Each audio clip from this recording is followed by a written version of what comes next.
Oyisi ham yonimda turibdi, oyisi ko'rinib qo'ying. Ayrim podpischilarimiz ishonishmayapti, kuzatuvchilarimiz. Ushbu bemorimiz Hajiyev Muhammad Yusuf BMT klinikasiga 3-marta davolanish uchun olib keldi. Oyisi 8 marta lecheniya oldik, hech qanaqa rezultat yo'q, ishonmanglar, yo'q. Ishonch mo'jiza yaratadi. Hurmatli kuzatuvchilarimiz, mana Hajiyev Muhammad Yusuf 3-marta keldi. Bu bolamizga bolalar dezintegrativ buzilish tashxisi qo'yilgan edi. Bu o'sha ras autizmning bir shakli hisoblanadi. Bolada har xil stigmalari bor edi. Beixtiyoriy kulishlari, qochib ketishlari, baqir-chaqirlari, qulog'ini bekitishi, boshini urishlari bor edi. Mana onasi yolg'on gapirib, reklama qilib aytayotgan joyimiz yo'q. Ushbu bolamiz mana 3-martada bemalol suhbatga kirishyapti. Ktoga? Yo'q. Ya kto? Ashaka. Eshitdinglarmi? Ismini ham bemalol aytadi. Buyruqlarni birinchi kelganda so'zlari yo'q edi. Umuman gapirmasdi, nutqi yo'q edi. Birinchi marta kelib, ketgandan keyin oyisi bilan gaplashganimizda qanaqadir yengil o'zgarishlar boshlanyapti deb aytgan edilar.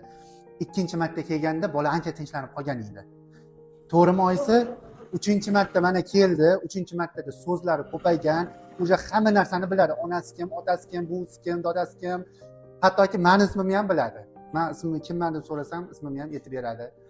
Bolada ovqatlanishga bu bemalol o'zi ovqatlanadi, o'zi narsalar buyumlarni ushlaydi, hayvonlarni ajratadi, parrandalarni yaxshi biladi.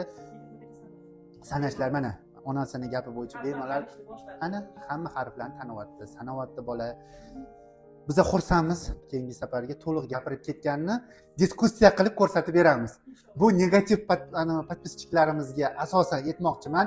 Ishoninglar, aldam-qaldam yo'q. Sizlarni aldab chaqirish niyatimiz ham yo'q. Mana onasini o'zidan so'ranglar, yozinglar, onasini o'zi bilan bog'laninglar.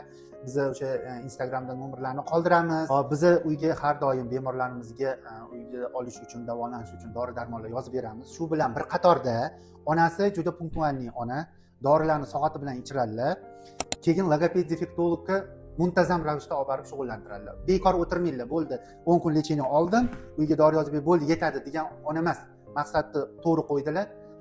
Mana rezultatga erishyaptilar. Endi bolalar dezintegrativ buzilish haqida ma'lumot beradigan bo'lsak, bu bola 1,5-2 yoshgacha normada rivojlanib boradi. So'zlari chiqadi, gapiradi, sanaydi, hayvonlarni ajratadi. 1,5-2 yoshdan keyin bola orqaga ketadi. So'z yo'qoladi, sanash, agressiya kuchayishni boshlaydi. Xuddi o'sha rasta qanaqa belgi bo'ladi? Xuddi shunaqa belgilar kuchayishni boshlaydi.